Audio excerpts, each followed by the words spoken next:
मेरा प्रश्न ये है कि मणिपुर में जो महिलाओं के साथ दुष्कर्म किया गया, उस पर हमारे मुख्य न्यायाधीश ने कहा है कि इस पर केंद्र सरकार कार्रवाई करेगी, नहीं तो वो खुद कार्रवाई करेंगे। तो क्या आप सभी को नहीं लगता कि 75 साल के बाद भी हमारे देश में महिलाएं सुरक्षित नहीं हैं? सुधांशु जी एक साथ जवाब दीजिए। और ये कब तक चलता रहेगा? हमारे घर, हमारे यहाँ बेटियां सेफ नहीं है। पेरेंट्स इसलिए बाहर भेजते हैं जैसे बच्चे कम से कम सेफ्टी से पढ़ सके, बट ऐसा हो रहा है तो पेरेंट्स कैसे बच्चों को अपने भेजेंगे यहाँ पे? देखिए, ये तब हो सकता है जब ईमानदारी से हम महिलाओं के प्रति संवेदना की बात करेंगे, राजनीतिक लाभ हानि पे नहीं। उदाहरण के लिए बताना चाहता हूं, अभी चंद हफ्ते पहले की तो बात है, दिल्ली में एक बेटी थी साक्षी, उसको चाकुओं से गोद गोद के मार दिया गया, कोई कुछ बोला ही नहीं, जबकि वो दलित भी थी। क्योंकि वोट के तराजू पर तौला जाता है कि कौन सा वोट बैंक ज्यादा मजबूत है, उसके अनुसार उठाया जाए। और जब तक इस देश में ऐसे नेता रहेंगे जो कहेंगे लड़कों से गलती हो जाया करती है, तब तक इस देश में आप संवेदना की अपेक्षा नहीं कर सकते। और वही खड़े होने वाले लोग जिन्होंने कभी माफी नहीं मांगी इन बातों को लेकर, वो आकर आज जब छाती पीटते हैं, तो मुझे लगता है कि हर चीज को राजनीति के तराजू पर नहीं तोला जाना चाहिए, संवेदना की दृष्टि देखा। कुछ प्रश्न आएंगे, उसका जवाब दीजिए। मेरा सवाल सर आलोक सर से आपसे है। आपने एक नया इंडिया का निर्माण किया है चुनाव लड़ने के लिए, मगर इंडिया का जो पहला लेटर है वो घोटालों से भरा है। अगर बात करें इंडियन ऑयल घोटाला 1976 पहला घोटाला, IN से नेशनल हेराल्ड केस, D से दूरसंचार घोटाला। सवाल क्या? सवाल बताइए ना, भाषण ये आपने जो फुल फॉर्म बताया सब घोटाला हमें पता है, भाषण मत नहीं नहीं, वो जबरदस्ती आप बात सुन रहा हूँ। ऐसा नहीं, भाजपा के कार्यकर्ता हो सकते। सवाल क्या है?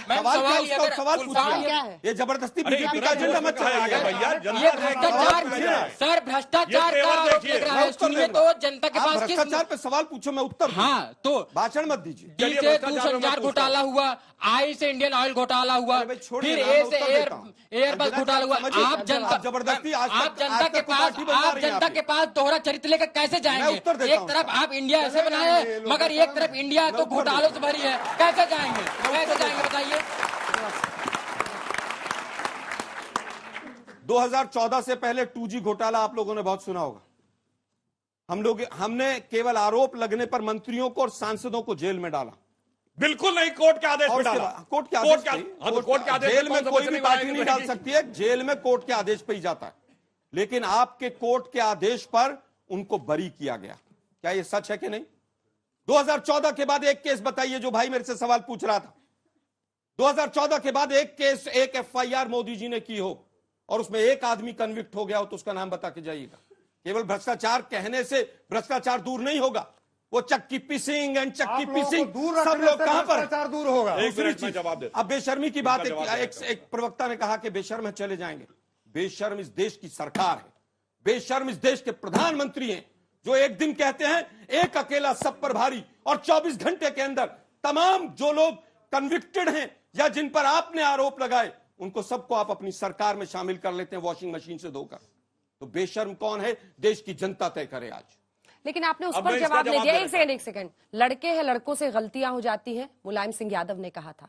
अशोक गहलोत ने कहा 50% जो रेप के मामले होते हैं वो फर्जी निकल जाते हैं, फर्जी निकल जाते हैं। इस तरह के बयान अगर शीर्षस्थ नेता दें जिनके हाथ में सरकार है, क्या वो गलत नहीं है? देखिए, मैं मुलायम सिंह जी का प्रवक्ता नहीं हूं, पहली चीज। गहलोत साहब का अशोक गहलोत, सुनिए ना भाई जरा, सुनिए ना जरा, इंडिया में किसने क्या कहा?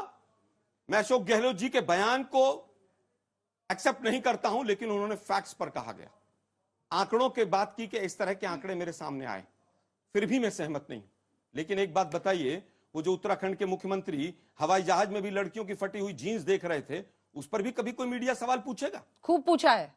आज तक की बात नहीं कर रहा हूं। मैंने आपको कहा ना, आज तक पर आकर दूसरे चैनलों की बात मत कीजिए। वापस आता हूं, ये जबरदस्ती आप वापस आता हूं। नहीं बोला था, देश के प्रधानमंत्री को कांग्रेस ने बोला था। अरे भाई, इतनी देर बोलिए, अब तो मैं जवाब लगातार भाषण ही दे रहे हैं। प्लीज सर, जल्दी से 2 लाइन। अब जल्दी बोलिए, मैं आपको निर्भया भ्रष्टाचार पे जवाब देता हूं। अंजना जी, निर्भया केस हुआ, देश के सबसे बड़े लीडर ने, इनकी तरफ से विपक्ष में थी महिला, वो आज नहीं है हमारे बीच में, देश की राजधानी को रेप कैपिटल कहा। हमने कहा नहीं, रुकिए, आज पूछिए निर्भया फंड कहां कहां किस राज्य में यूज हुआ है? बीजेपी ने कहीं पर यूज नहीं किया। निर्भया फंड भी बेटी बचाओ बेटी पढ़ाओ के होर्डिंग्स पर खर्च कर दिया गया। सोनिया गांधी जी ने, एक मिनट भाई देखिए, बहुत सोनिया गांधी जी ने जब अपील की मणिपुर के लिए, उसके बाद ऑल पार्टी मीटिंग बुलाई गई। ऑल पार्टी मीटिंग में केवल एक मणिपुर का व्यक्ति था 23 लोगों में से। सवाल 3 से नहीं पूछे तो किससे पूछे? और राहुल गांधी जी के ऊपर लोगों ने साबित बजाई। अकेले राहुल गांधी थे जो सरकार से लड़कर वहां पर मणिपुर में गए। अब मैं सुनिए, आप लोग तालियां बजाते हैं भ्रष्टाचार उनके और नाम के महिला ऊपर। दोनों जवाब दुर्भाग्य देता है, हूं। सोचिए हमारे यहाँ जवाब इन्होंने नहीं दिया। सुनिए आलोक जी, आलोक जी, आलोक जी, कांग्रेस लड़ रही है। सुनिए, एक तरफ तो कह रहे हैं कि उनका मैं प्रवक्ता नहीं हूं और वो है इंडिया में, और छोड़िए आजम मुलायम खान सिंह जी ने तो लोकसभा अध्यक्ष की जिंदगी में कुर्सी नहीं में है, बैठी हुई पृथ्वी पर महिला नहीं के है। साथ अभद्र व्यवहार किया और रमा देवी के साथ, क्या- और क्या- उसके बाद क्या माफी छोड़ नहीं मांगी दीजिए 24 घंटे तक सदन के पटल पर, और ये सब लोग उनके साथ खड़े रहे। खैर अभी भ्रष्टाचार का जवाब दे कह रहे हैं एक केस बताइए, मैं सिर्फ 2-3 केस बताता हूं। FIR 2014 के बाद conviction बोलिए, एक आप बताइए। इतनी देर बोल रहे थे, मैंने कोई डिस्टर्ब नहीं किया। आलोक जी, बिल्कुल जवाब please। तो दे रहा हूं, सुनिए तो। मैं 3 केस बता रहा हूं, कोई छोटे मोटे नहीं। एक चीफ मिनिस्टर और 2 प्रधानमंत्री। ये बताइए लालू प्रसाद यादव जी कब जेल गए? 2014 के बाद के FIR नहीं है भाई। बात तो सुनिए भाई, 2014 के पहले मैं के वही तो केस बता है। रहा हूं। देखिए लालू जी का आपने नाम लिया तिवारी जी, थोड़ा सा रुक जाए। बेकार की अरे बात भाई कर रुकिए तो, रहे हैं। बेकार की बात क्या, मैं वही बोल रहा हूँ। कन्विक्शन तो हुआ है। तरीका है बहस करने का लगातार। आलोक जी, गलत बात है ये सर। आप आलोक जी, Very sorry। 2014 से पहले अपना एक नेता बताए, एक पार्टी बताए कि मेरा कोई नेता जांच एजेंसी और कोर्ट कचहरी की चक्कर ना काटा हो। चुनौती से पूछता, बताइए। और लालू यादव जी मैंने क्यों बोला 97 में जेल चले गए, ना अमित शाह जी का, मोदी जी का नामो निशान नहीं था, भाजपा सत्ता में नहीं थी। और 2 उदाहरण, इस देश में सिर्फ 2 प्रधानमंत्री ऐसे हुए हैं जो न्यायालय के द्वारा सिद्ध हो गए भ्रष्टाचार। 2014 के बाद एक आदमी का नाम क्या बता तरीका है डिस्टर्ब करने का? बार-बार आलोक जी प्लीज ये गलत बात है ये। प्लीज, आप बोल रहे थे कोई नहीं आपके बीच में किसी ने नहीं बोला। किसी ने नहीं बोला आपके बीच में। अरे आलोक जी, please stop this। आप लोग कीजिए। आप कितने आपसे पुराने सीधा भ्रष्टाचारी सवाल हैं? क्या Alok ji please stop this sir, ये तो प्लीज। गलत बात है। नहीं, no I am sorry, I am sorry. लगातार चिल्ला रहे हैं, मैं बता रहा हूं इस देश में प्रधानमंत्री एक शाउटिंग हुआ। मैच दूसरी जगह कीजिएगा आप लोग, प्लीज जिससे सर। एक देश में एक प्रधानमंत्री हुआ जिसने सिद्ध हो गया सर्वोच्च न्यायालय में कि भ्रष्टाचार बंगारू के द्वारा लक्ष्मण भी सिद्ध हुए। रिश्वत लेके अपनी सरकार बंगारू बचाई। लक्ष्मण रिश्वत लेके हुए नरसिम्हा सिद्ध राव हुए। 1994 झारखंड मुक्ति मोर्चा रिश्वत कांड। दूसरा, इस देश में एक प्रधानमंत्री हुई जिसको हाई कोर्ट ने सिद्ध कर दिया कि इसने चुनाव में धांधली की, भ्रष्टाचार किया, चुनाव रद्द कर दिया, 6 महीने चुनाव, 6 साल चुनाव लड़ने में प्रतिबंध लगा दिया। Indira Gandhi 1975 high court. अरे प्रधानमंत्री आपके रह चुके उस जमाने में जब भाजपा का नाम नहीं था। आखिरी के 2-3 प्रश्न ले रहे हैं, प्लीज चुप रहिए। और आप लोगों से मैं रिक्वेस्ट कर रही हूँ, प्लीज सर, आपका नाम ले तब आप जवाब दीजिए प्लीज। बीच में टोकी नहीं, एक लाइन बोलेंगे ना, एक लाइन बोलेंगे ना, ऐसा नहीं है कि सिर्फ सबको सिखा। पर आइए सर, आप यहाँ जाइए, मैं चली जाती हूँ। वही गलत फैक्ट दिया हो तो चुनौती से पूछता हूँ। प्लीज सर, 2 प्रधानमंत्री न्यायालय के द्वारा सिद्ध हुए। नहीं, शाउटिंग मैच करना, आप दूसरी जगह जाइए आलोक जी, प्लीज सर। उत्तर नहीं मिला। मेरा सवाल बीजेपी के प्रवक्ता से है। जब मणिपुर में 2 लड़कियों के साथ इतना अत्याचार हुआ, उस समय हमारे देश की कानून व्यवस्था कहाँ सो रही थी? आप लोगों ने कोई स्टैंड क्यों नहीं लिया? बस इतना बता दो। ठीक है, मेरा सिर्फ इतना सा सवाल है कि जो प्रधानमंत्री जी ने बेटी बचाओ बेटी पढ़ाओ जो योजनाएं बनाई हैं, ऐसे काम होंगे मणिपुर में तो कौन सी बेटी जाएगी बाहर? मेरा कहना है कि बेटी बचाओ बेटी पढ़ाओ कह के आप लोग बेटियों की बलि तो नहीं चढ़ा रहे हैं।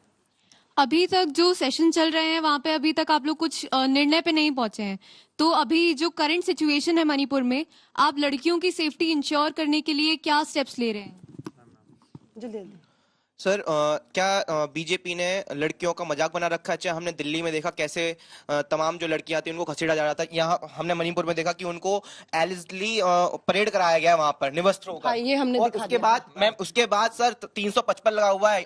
उनमें से एक लड़की ने ये भी कहा है कि वहां पुलिस भी उनके साथ थी। इसका जवाब दीजिए। देखिए, जहां तक इन्होंने मजाक बनाने की बात कही तो मैं ईमानदारी से बताना चाहता हूं। ये बताइए, जब से प्रधानमंत्री जी ने बेटी बचाओ बेटी पढ़ाओ कहा था, तब से आज तक लिंग अनुपात में अंतर आया कि नहीं? पिछले साल पहली बार ऐसा हुआ, नवजात शिशुओं में बच्चियों की संख्या बढ़ी है, यह पहली बार हुआ है। ड्रॉप आउट में एक जमाने में 60% ड्रॉप आउट था लड़कियों का, अब वो घटकर 10% के ऊपर आ गया है। उसके बाद आप सोचिए, जो माइनर गर्ल के साथ रेप करने पे हमने फांसी का प्रावधान किया है। और सुनिए, 6 महीने महिलाओं को, जो गर्भवती महिलाएं होंगी, फुल सैलरी के साथ उनको वो देने का कार्य किया है। और इस समय इस देश में पहली बार सबसे ज्यादा अगर महिला मंत्री हैं सरकार में तो हमारी सरकार के समय में। और उससे बड़ी बात बताता हूं, 4 करोड़ आवास मिले, प्रधानमंत्री आवास, जिनमें से 3 करोड़ में मालिकाना हक रजिस्ट्री में महिला के नाम रजिस्ट्री है। और ये सब निर्धन वर्ग की हैं। मैं चुनौती से कहता हूं, 2014 से पहले इस देश में 3 करोड़ महिलाएं ऐसी नहीं थी जिनके पास मालिकाना हक हो जमीन।